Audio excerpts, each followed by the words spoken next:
ఇది నిర్ధారించలేకపోతున్నారు. కానీ సింటమ్స్ చూస్తే చాలా మంది మేము కళ్ళు తాగామని చెప్తా ఉన్నారు. నేను ఆఫీసులో కూడా చాలా సార్లు చెప్పాను. నేను ఐదన్ నగర్ లో జరుగుతున్నటువంటిది చాలా సార్లు సర్దార్ పటేల్ నగర్ లో 6 years నుంచి చెప్తా ఉన్నాను. నేను సర్దార్ పటేల్ నగర్ లో అక్రమంగా కంపౌండ్ నడుస్తా ఉంది. చాలా మంది ధర్నాలు చేసిరు తీయమని చెప్పి గతంలో చెప్పాను. మళ్ళీ ఈ ప్రభుత్వం వచ్చామని చెప్పాను. ఐదన్ నగర్ సంబంధించిన ఒక కంపౌండ్ సంబంధించినటువంటి ఒక వ్యక్తుల వలన జరుగుతా ఉంది.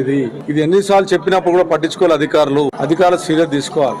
ఇవాళ ఉన్నటువంటి కళ్ళు అనేటటువంటిది ఎవరో ఒకరు చేసిన తప్పు వలన ఇలా గౌన్ల కులస్తులందరూ కూడా ఇది ఒక మచ్చలా జరుగుతా ఉంది.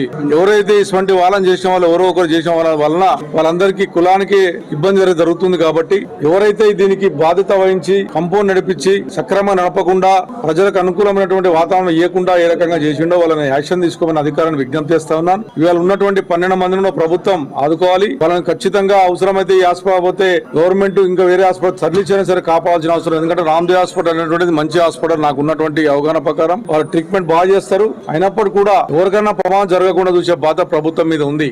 ఇది చూసుకోకపోవడం వల్లనే అధికార నిరక్షల వల్లనే ఎవరైతే ఇలా ఎక్సైజ్ ఆఫీసర్స్ ఉన్నారో వాళ్ళకి ఎన్ని కంప్లైంట్ ఇచ్చినా దీని మీద సీరియస్ తీసుకొని ఈ 12 మందిని కాపాడవలసినటువంటి బాధ్యత తీసుకోమని చెప్పి నేను ప్రభుత్వానికి విజ్ఞప్తి చేస్తా ఉన్నాను.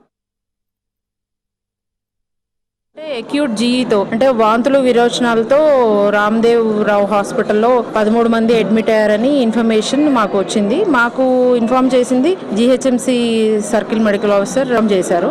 సో 13 members కండిషన్ కూడా కొద్దిగా ఇబ్బందికరంగానే ఉంది. వాళ్ళు హైపోవోలిమిక్ షాక్ అంటాము. ఏంటంటే బాగా వాల్యూమ్స్ ఆఫ్ మోషన్స్ కానీ వామిటింగ్స్ కానీ అవ్వటంలో వాళ్ళు ఇబ్బందిగా ఉన్నారని అండ్ బీపీ తక్కువగా ఉంది అండ్ క్రియాటినిన్ లెవెల్స్ పెరిగి ఉన్నాయన్న చెప్పడంతో నేను ఇమీడియట్గా రావడం జరిగింది అక్కడి నుంచి ఇక్కడికి.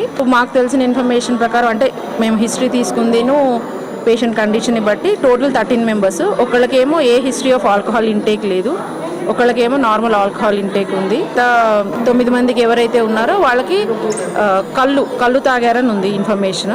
And in and around Kukatpally ఏరియాలోనే 6 నుంచి 7 టాడీ షాప్స్లో వాళ్ళ ఇంటేక్ ఉందని తెలిసింది. యాజ్ ఆఫ్ నౌ అయితే వాళ్ళు స్టేబుల్గానే ఉన్నారు, బట్ ఆన్ మెడికేషన్ ఉన్నారు.